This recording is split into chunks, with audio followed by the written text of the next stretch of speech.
여러분, 혹시 이런 경험 있으신가요? 분명 처음 만난 사이인데도 10년지기 친구처럼 마음이 푹 놓이고 어깨를 짓누르던 무거운 짐을 잠시 내려놓은 듯 몸의 긴장이 스르르 풀리는 사람 말입니다. 반대로 어떤 사람은 아무리 좋은 옷을 입고 상냥한 말을 건네도 이상하게 기가 빨리고 단 5분만 같이 있어도 뒷목이 뻐근해지며 머리가 지끈거리는 경우도 있지요. 제가 임상 현장에서 30년이 넘는 세월 동안 수만 명의 어르신과 그 자녀들을 상담하면서 깨달은 놀라운 사실이 하나 있습니다.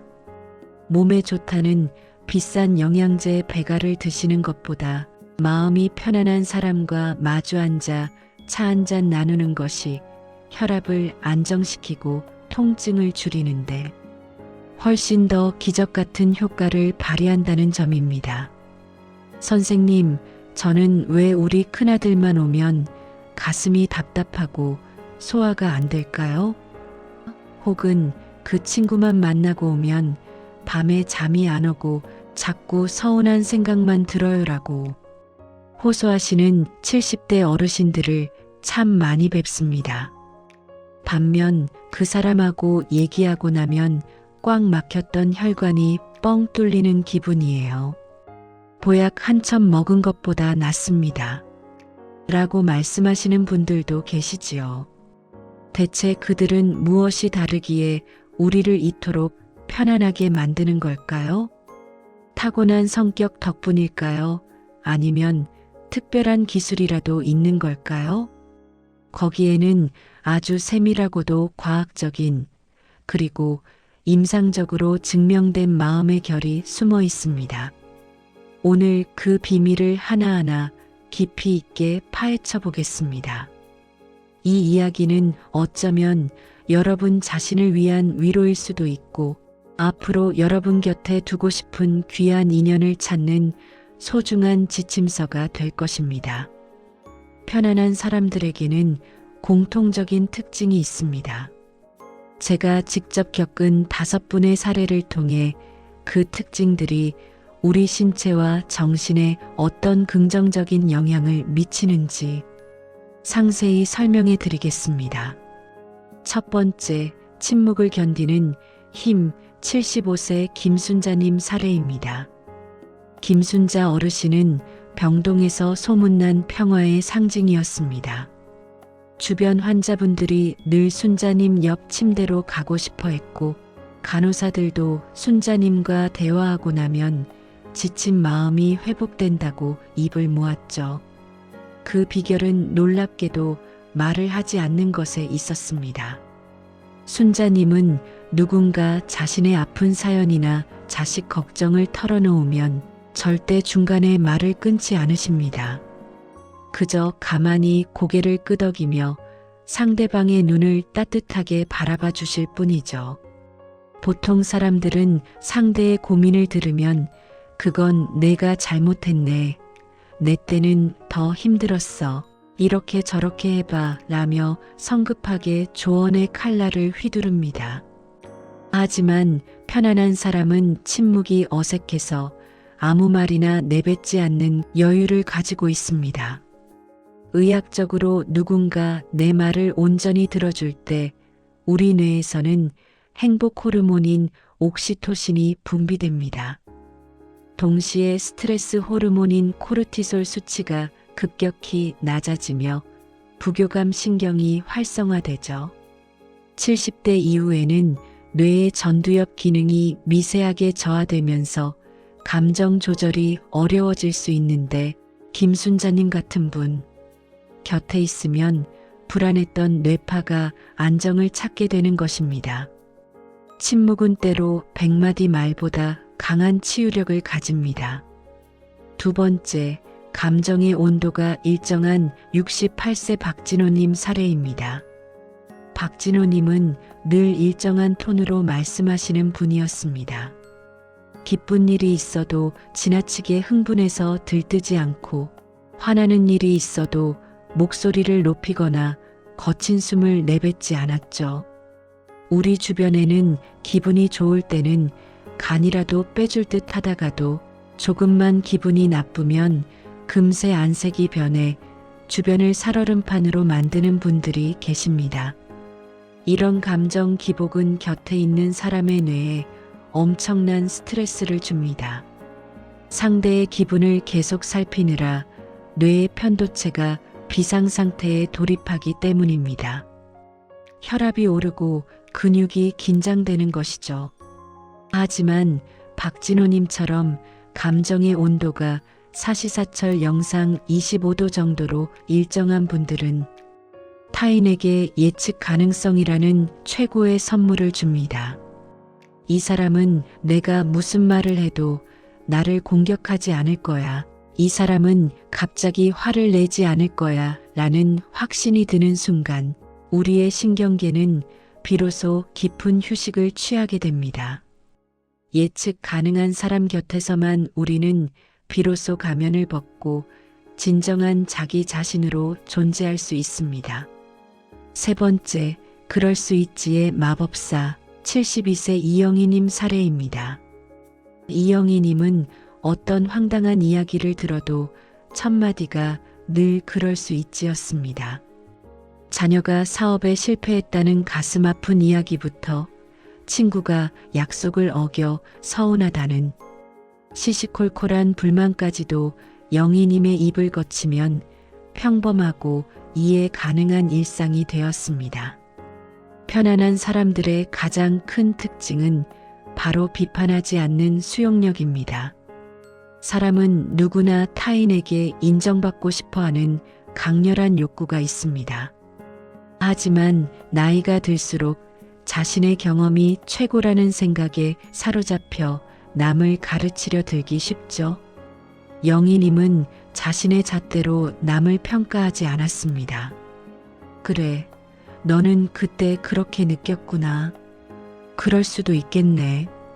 이 짧은 인정이 상대방의 굳어있던 심장 근육을 이완시키고 혈액순환을 돕는 심리적 이완제 역할을 하는 것입니다.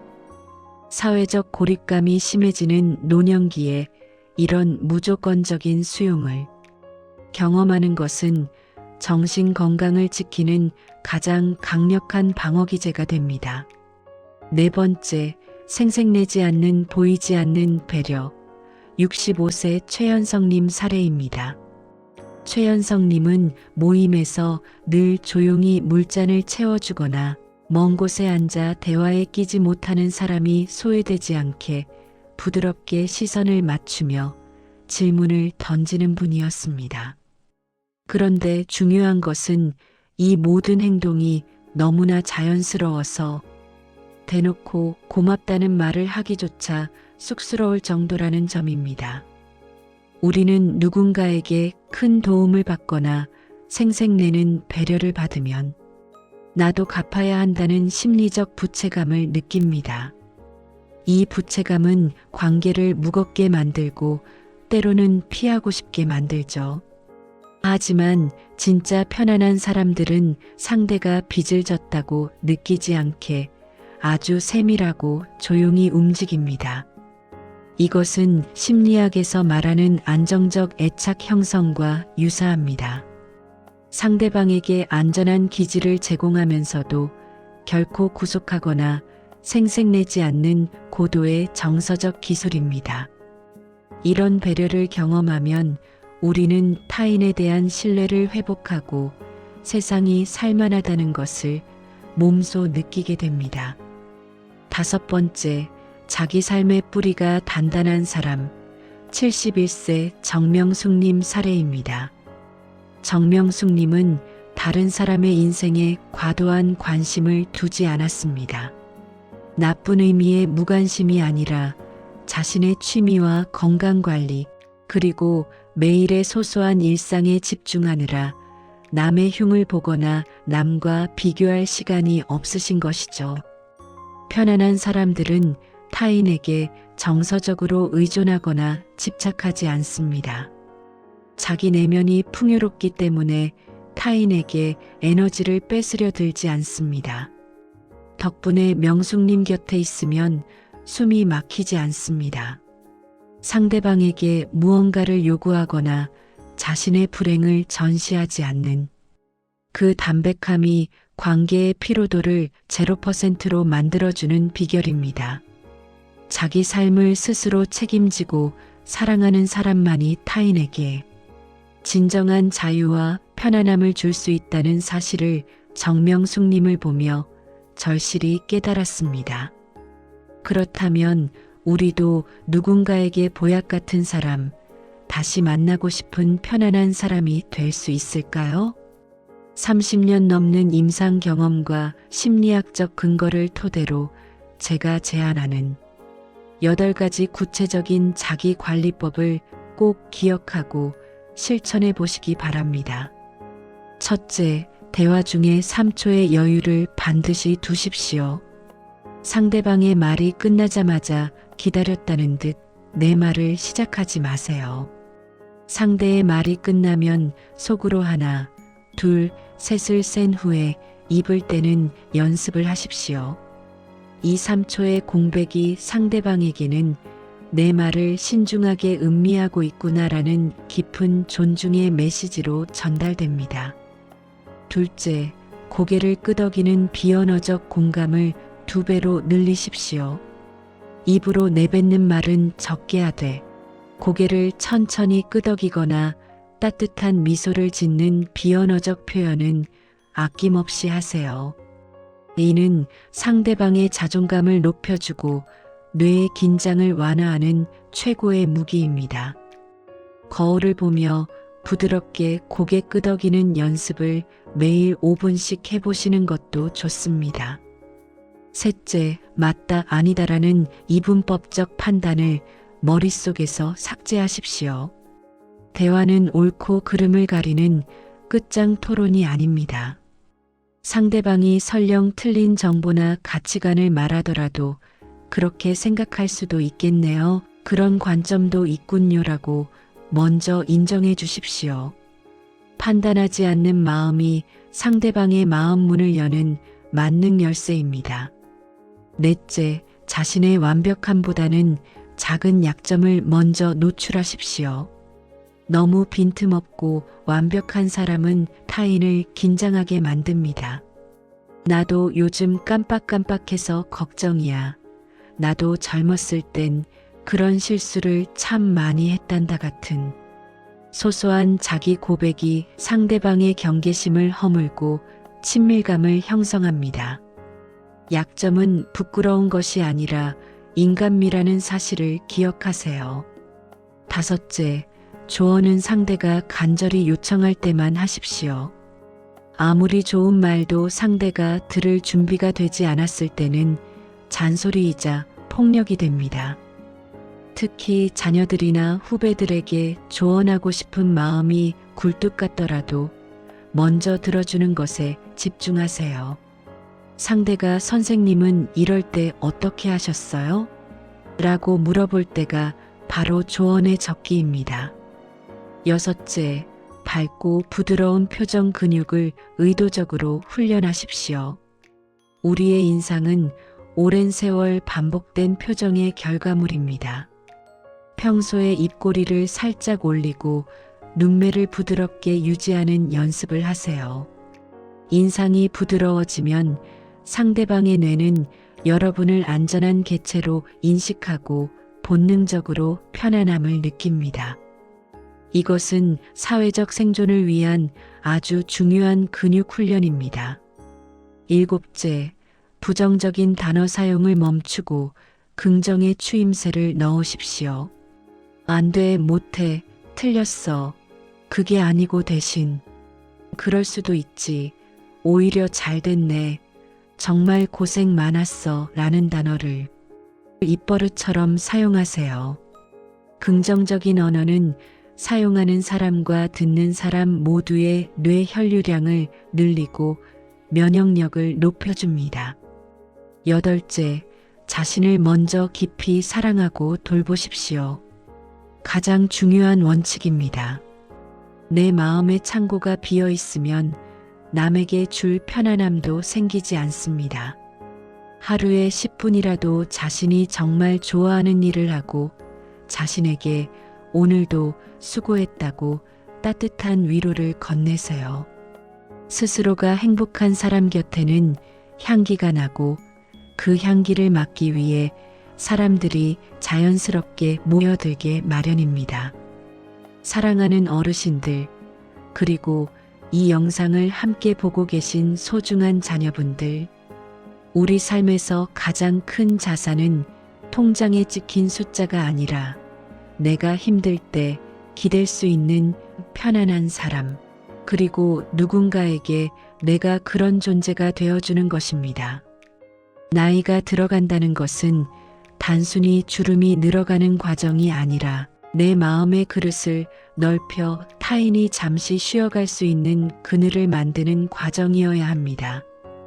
70대, 80대가 되어서도 주변에 사람이 끊이지 않고 늘 웃음꽃이 피는 분들은 결코 특별한 재능이 있는 게 아닙니다. 그저 오늘 제가 말씀드린 그 따뜻한 배려와 경청, 그리고 일정한 감정의 온도를 평생 묵묵히 지켜오신 분들입니다. 여러분도 오늘부터 당장 완벽해지려 하지 마세요. 그저 오늘 만나는 사람에게 그랬구나, 힘들었겠네 라는 따뜻한 한마디와 함께 3초만 더 기다려주는 배려를 실천해 보시기 바랍니다. 그 작은 실천이 여러분의 혈압을 내리고 여러분의 자녀를 웃게 하며 여러분의 노년을 눈부시게 아름답게 만들 것입니다. 여러분의 평안하고 건강한 삶을 30년 경력의 이 전문가가 진심을 다해 응원합니다. 오늘 이야기가 가슴에 와닿으셨다면 잊지 마시고 구독과 좋아요, 알림 설정까지 꼭 부탁드립니다. 그리고 지금 머릿속에 떠오르는 생각만 해도 편안한 그 사람에게 이 영상을 공유하며 당신 덕분에 내가 참 행복합니다라고 문자 한 통 보내보시는 건 어떨까요? 그 작은 행동이 오늘 하루 여러분의 세상을 훨씬 더 따뜻하게 만들 것입니다. 긴 시간 시청해 주셔서 진심으로 감사합니다. 다음 시간에도 여러분의 몸과 마음을 지켜드리는 귀한 정보로 찾아뵙겠습니다. 감사합니다.